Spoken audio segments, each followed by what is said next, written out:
gives me great pleasure to introduce our next session. Please welcome to talk about economic pathways for humanitarian relief. Welcome on stage Waslat Hasrat-Nazimi, head of Deutsche Welle's Afghanistan service, and the panelists of this session. Please welcome them now onto the stage to discuss economic pathways for humanitarian relief.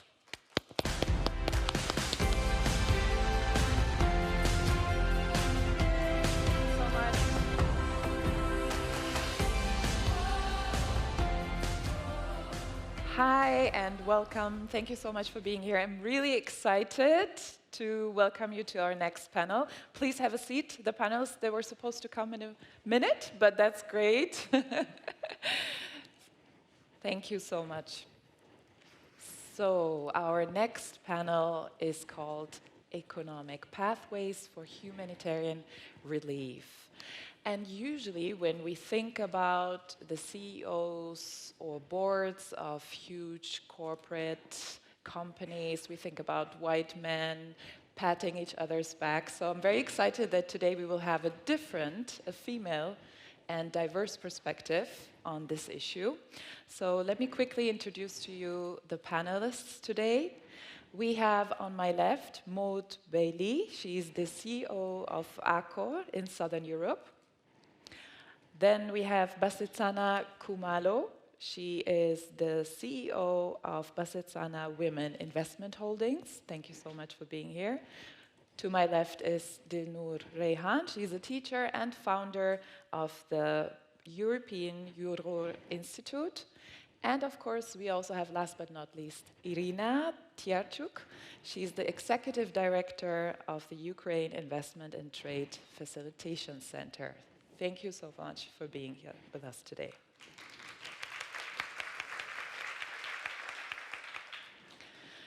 We can see globally that businesses are increasingly engaged in humanitarian relief. And I want to know from our panelists, before we go into a discussion, what actions are global and local companies taking, or what can they do to respond to crisis and to provide humanitarian relief? Maybe we can start with Iryna. What is your perspective on this issue? Yeah, thank you so much. First of all, I want to thank you organizers for inviting and raising such important problem, important topic. And have you know, in Ukraine, now not only companies, all citizens now involved to this problem to help with humanitarian questions, problems. They ask about it, promote it, they provide it, and also they shout about it into the world. But in terms of business, it's probably more systematic and not like chaotic. Business supports its employees. Business contributes to needs to the government now in our situation, to Ukrainian governments. Business support business. And the latter is about my organization, because we are an NGO, and during 9 months of this full-scale war, Russia against Ukraine, we launched 2 volunteering, yes, it can be humanitarian projects, but this project supports female entrepreneurs. And this project connect with agro. It's help women agro in Ukraine. It's for women farmers and women who produce agricultural products. And it's a second project. It's about creative industries. It's project Oplich. What's the main topic of these projects? These 2 projects we create for connect large businesses, global businesses, and small businesses. We get requests from these women. They send us many requests because these businesses was affected by the war, and these companies have been through a lot. Their products were stolen. Their employees and for some of them, their families were killed. Their warehouses and factories was destroyed. Their greenhouses and offices was bombed, and their fields with products were burned. And when we get this request, we selected a few big, large companies with what we want to help, with what we want to get support, and we speak with many of them. And I want to say that large businesses very help us. It's businesses, global businesses like Syngenta, it's BTU Center, it's Yara International, it's a new Agro International Group, and also it's a big humanitarian organization, Dutch organization, Lifeline Ukraine. We helped 40 businesses of women. 30 of them, we still working with them, and we want to help them. And we are glad that these businesses get such support that they expect. But now, how you know, we have another challenges. It's our electricity system, it's broke of our critical infrastructure, and for us, for Ukrainian, humanitarian aid, it's not just about food, businesses, it's not about medicine. Now it's about generators, it's about garlands, it's about candles. And we ask all world about this. And we have many, many support of, from many organizations that send to us these products. Thank you. Iryna, when you think about, or I think when everybody thinks about a state of war, they assume, or they might assume, that businesses and companies are the least that people are thinking about. But why do you think is it so important that we do think about what companies can do, and especially how can women contribute to this when the men are supposedly busy at war? Yes, yes, men busy in war, but women have many challenges too. I think a lot or maybe more, because they support children, they support parents, they support businesses, they support husband who is in a war, and also they is a part of this war, because 40,000 of women in Ukraine is in the army, and they have a very big problem with suits for army, with rucksacks, and some special equipment for women in army too. Why it's important? I think we will win. I 100% agree with this. Thank you, yeah. And large businesses, global businesses, should think like strategically, because when you can support women businesses now, you lost your consumers in the future. It's if you lost your friend now, if you can't help and don't want to help now, you lost your friend in the future. I think it's very, very important. Thank you so much, Iryna. Basetsana, we just spoke about the role of women. Let's also have a look at the role of women and girls, and how can we support them in a crisis? What can companies do? Yeah, sure. Why not?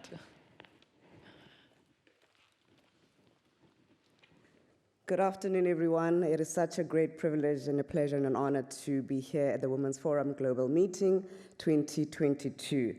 Now, on the subject of the economic pathway for humanitarian relief, I think it's a critical one given the global humanitarian crisis and indeed the displacement of refugees across the globe. Now, I'm a patron of an organization called I Am the Code. This organization was founded by Lady Mariam, a lady from Senegal, who herself was a refugee. At I Am the Code, we are the first African-led movement that is mobilizing governments, private sector. We're looking at philanthropic foundations as well as civil society to be able to advance STEM education. Now, our goal is to enable young women and girls through future technologies that can drive sustainable development for the next generation while creating equality for young, marginalized communities worldwide. We are building the world's biggest pipelines of coders from challenging backgrounds. Now, I am at the Code. We have a unique digital platform with over 10,000 courses for free for women and for refugees. As we rethink, ladies and gentlemen, our strategy for 2023, we use digital tools to reskill women, which is absolutely, absolutely critical. Coding is not a luxury. It's a necessity, it's a life skill, and we need to economically integrate refugees through this particular skill set as well. What we do at I Am the Code, we provide support to young women and girls in refugee camps by giving them their digital skills and, of course, mentoring. Mentoring is a very critical part to this ecosystem that we have created. What have we done on the ground since our inception in 2019? We have transformed over 150,000 young women and girls' lives in refugee camps in over 78 countries, and we're working with about 450 volunteers, and we have 200 STEMmed global activations. And the work that we do is really helping us to meet SDG Goal 4, 5, and 9. And it is imperative for us because we have an audacious goal that by 2030, we would like to see 1 million young women and girl children being able to code. In the continent of Africa, we're making coding through the Department of Education's compulsory to be able to make that economic impact. We're working in villages in Kenya, in Kakuma village, with over 200,000 refugees. And so on the ground, we're already doing the work. And us being here as I'm the Code at the Women's Forum is to partner and seek collaborations with multi-stakeholders to be able to help us advance this particular work. We need to get tablets in the girls' hands. We need to get them scholarships. We need to really move the economic impact for humanitarian relief through the work that we do in the African continent. Thank you for your time. Thank you so much, Basetsana. I love the initiative. Just take the podium. This is what we want to see here at the Women's Forum. Great. Maud, when we look at the role of companies in, for instance, a refugee crisis, we just heard about what can be done for refugees, girls and women, but also refugees. What do you think, or what did your company do to tackle this crisis? Hi, everyone. I'm always a bit impressed to share the stage. So, our story, my story, Accor story, and I have some great people from Accor here, and Sophie Béraud. I'm just going to share with you the story of Accor, and just to show, but I think you are already convinced, that humanitarian relief is not just about NGOs. Of course, we do need these amazing structures, but everyone can make a difference, especially big companies employing thousands of people in many countries. So once upon a time, we had Accor, a business flourishing hospitality industry. 2019 was our record year. I remember I had been there for 3 years, and I was thinking 2020 is gonna rock. It's gonna be our successful year. So if you want to try something in life, just look at me and try to do the opposite, okay? So after 3 years of being in charge of digital, at the XCOM, I was thinking 2020, we rock. And then suddenly, the 3 conditions requested to provide hospitality went almost dead. Border closed, people scared, fear everywhere, no more business travel, and CFOs celebrating Teams and Zoom everywhere. So option A, you die. Option B, you survive. And then the DNA of hospitality is to welcome in good times and in bad times. So option B, to survive, we decided to stick to our DNA, which is about welcoming people. And so instead of keeping our hotels closed, we asked our owners the permission to open them again, to dedicate them as shelters for people in need.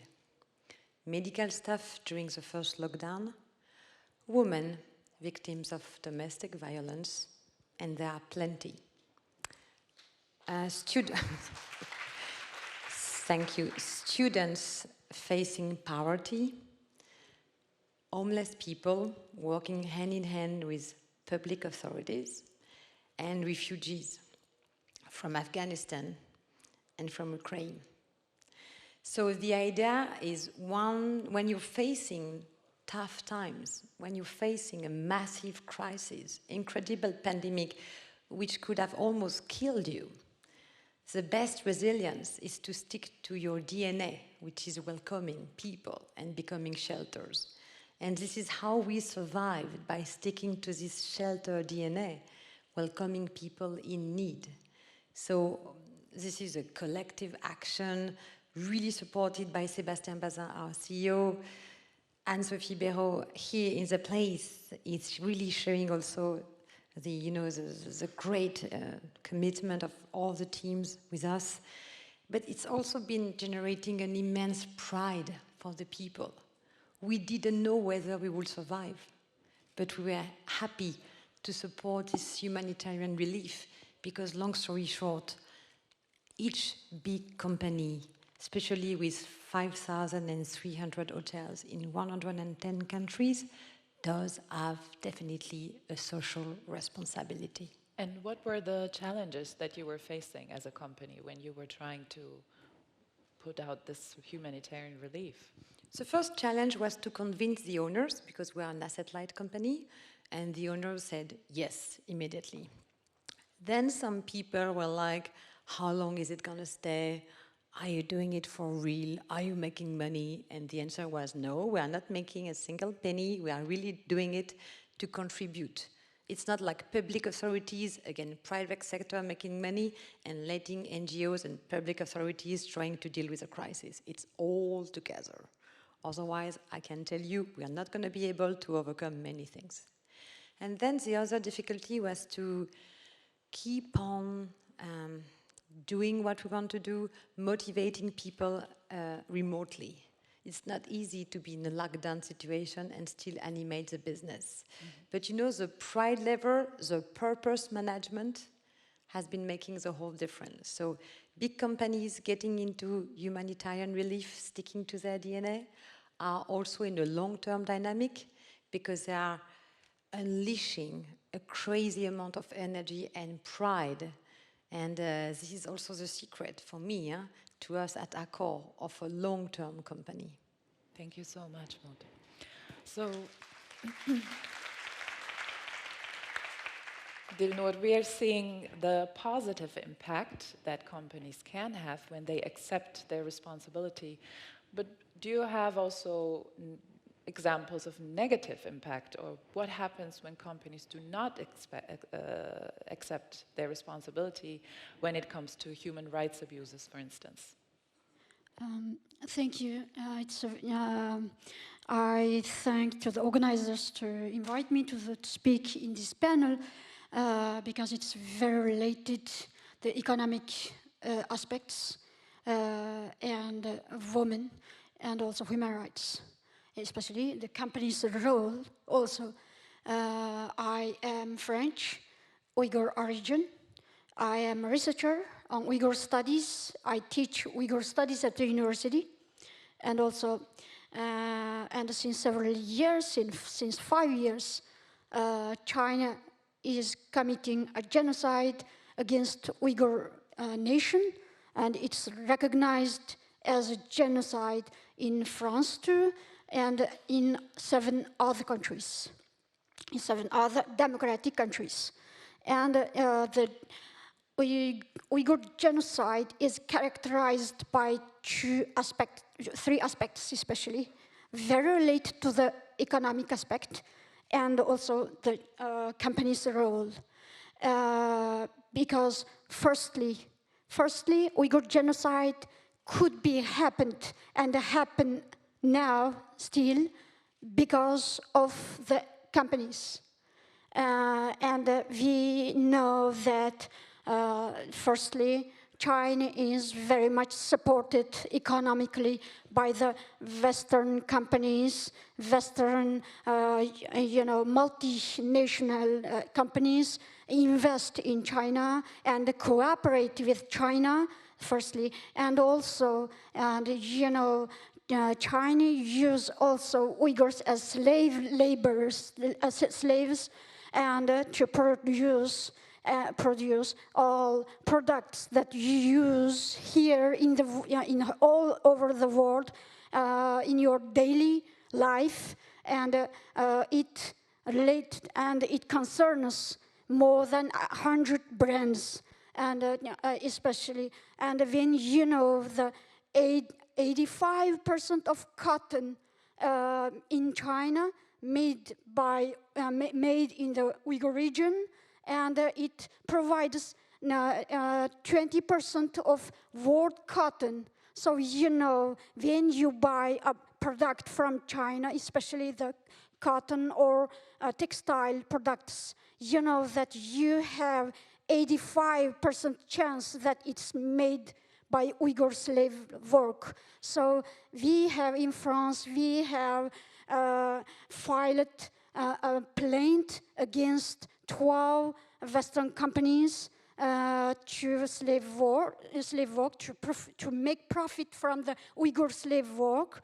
And also here, not only the textile, but also automobile and also hotels like Hilton, brands like Hilton hotels, and also Airbnb, who have collaborated actively with the Chinese state. For example, when Chinese state, they demolished mosques, Hilton have built Hilton hotel in the place of mosque demolished. And also Airbnb have in China, they prohibit Uyghurs and Tibetans to use Airbnb.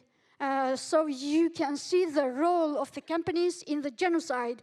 And also, and also the second aspect, economic aspect, is the Uyghur economy was one of the first target of Chinese state in this genocide. As you know, economy and the men and the women, businessmen and businesswomen are very important for society. So Uyghur men and women business people were the first target. Uyghur companies were all confiscated by the state, and Uyghur homes and all their properties were confiscated, and the Uyghur properties were occupied then by the Chinese colons who came to occupy the Uyghurs when these Uyghur businessmen and women were taken to the concentration camps. This is the second thing. And the last thing is in the Uyghur genocide is very much characterized the woman. As you know, in this genocide, Uyghur women were massively sterilized by force, and it caused 50% Uyghur demography was diminished, and in this forced labor, woman is the principal laborers in China. Thank you, Dilnur. So I think this makes everyone very uncomfortable, but it's good to make people uncomfortable because only then we can create change. And thank you for bringing awareness to this. Do you think, because there is some sort of awareness in the past years, do you see a change in this? Do you see that consumers are actually changing their approach? Yeah, unfortunately, you know, the world is not so dark, and we have still the humanness with the human heart, and all people will not die for money or will live only for money, and especially the young people. And since 3 years in France especially, we have mobilized French youth, and they mobilized to boycott these brands, and also to call people to be responsible in their consumption. And also, I encourage also to use your over national, local brands. If you have money, if you don't have money, then you buy the second-hand products and not to contribute to the business, genocide business, because it is genocide business and it implicates almost all companies. And so that's why it is the responsibility to the companies, because they are very much implicated in this genocide. And if the companies do not do, because still it's not the case, so we have to call all ordinary people, consumers, to do the thing and then force the companies to listen to us. Thank you. Thank you.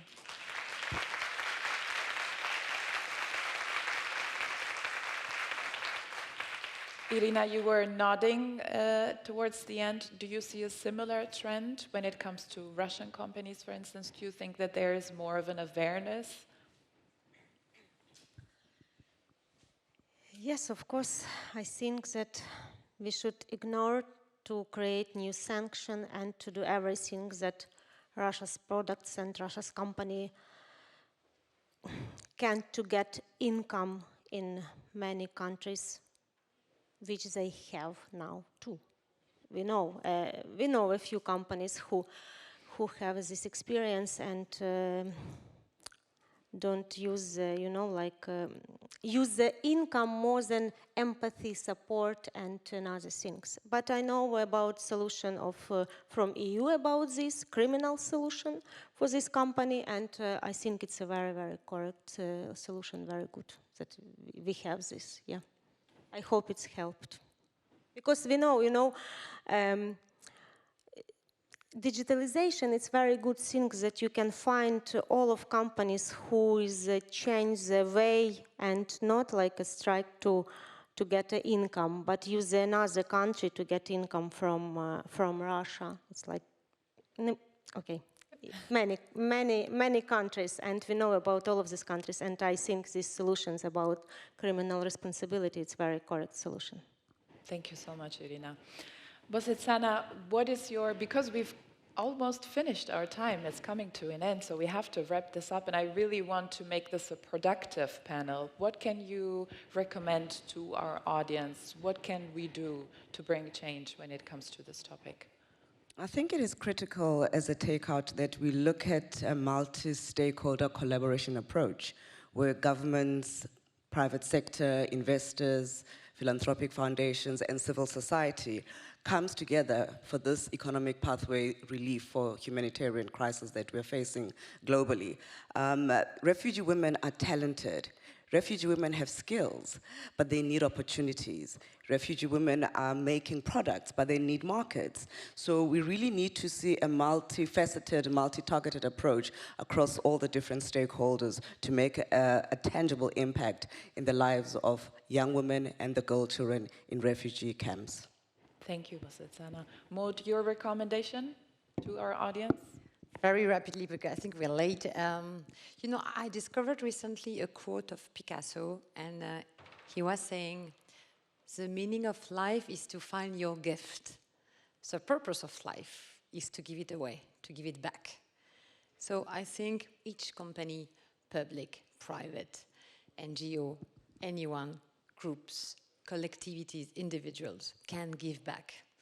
And if we want to be all together sustainable, no matter the industry, we have to give back and to commit. And it starts at each layer of any kind of human community. So humanitarian relief is not just a matter of NGOs. There is no monopoly for that.